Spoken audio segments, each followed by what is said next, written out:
Hello, my name is Todd Stanley, and I'm also known as the Gifted Guy. I've been in education for nearly 30 years and have spent a lot of time working with gifted students and a lot of time working with teachers and administrators as well. What I'd like to share with you today is the 5 things that every administrator should know about gifted students. So, number 1 is gifted students are not elite because they want a specialized education. You would never call a special education student elite because they want their needs to be met. So how is this any different? You should think of gifted students as a spectrum, and they're on one end of the spectrum and the special ed students on the other end of the spectrum. We would never deny special ed students to have their needs met. And yet, many times we overlook the needs of our gifted students. And so that's not elitism, that is simply wanting to have their needs met. The second thing that all administrators should know about gifted students is they're not the easy kids necessarily. Sure, some of them are well behaved, some of them are compliant, but to assume that all of them are is a mistake. Challenging gifted students is incredibly difficult. You have to be thinking on your feet all the time.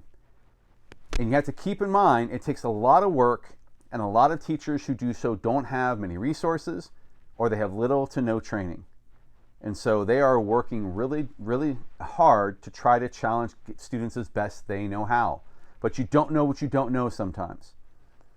And so you have to understand that having specialized classrooms or having specialized teachers is just like if you have a gym teacher teaching gym or a math teacher teaching math. You want to have the teacher that has the skills to teach that class teaching those students. Which is why sometimes we have gifted intervention specialists or people that are really adept at working with gifted students working with those particular students. The third thing that all administrators should know is that gifted students should not be held up as role models of the school. And this is for a couple of reasons. First off, who are the role models for the gifted students if that's what we're doing? Just because you get good grades doesn't mean that you're a good role model. And so when we hold these students up, then this puts a level of perfectionism on their shoulders. It allows them to think that they can't make any mistakes. It honors them for their intelligence, but not their hard work. And we want to make sure that we are just not acknowledging the fact that they're smart. We're acknowledging the fact that sometimes you have to work hard to get work done and to get it done well.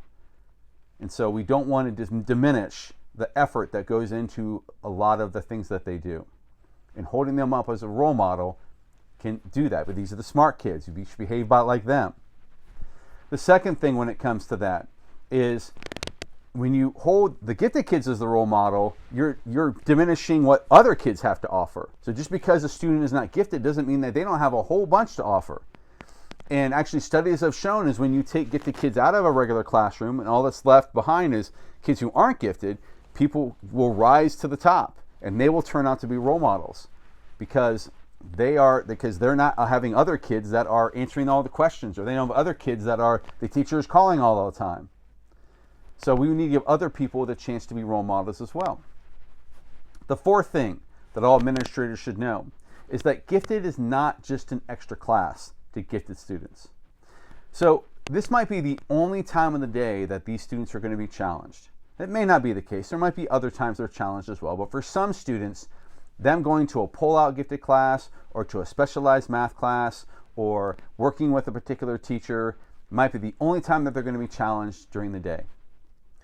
And if they don't get that opportunity to do that, so if it gets canceled because something is happening and so if something has to go and it's usually always the gifted, then what starts to happen is they're not being challenged. And because they're not being challenged, this leads to boredom. And because they get bored, then this can lead to discipline issues or disengagement from school or a lack of motivation. And we don't want those things to happen. The fifth thing I want to talk about that administrators should know about gifted students is working with their parents. A lot of times gifted parents can be deemed difficult because they're advocating for their child. But I always approach it as though they want what's best for their child. And 9 times out of 10, they were a frustrated gifted child themselves.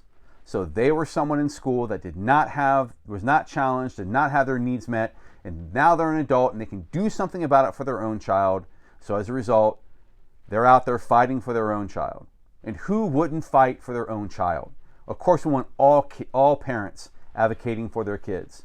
So who can fault them for doing that? So those are the 5 things that all administrators should know about gifted kids. If you want to know more, you can check out the website, thegiftedguy.com. There's all sorts of resources for teachers, administrators, and educators when it comes to working with gifted students.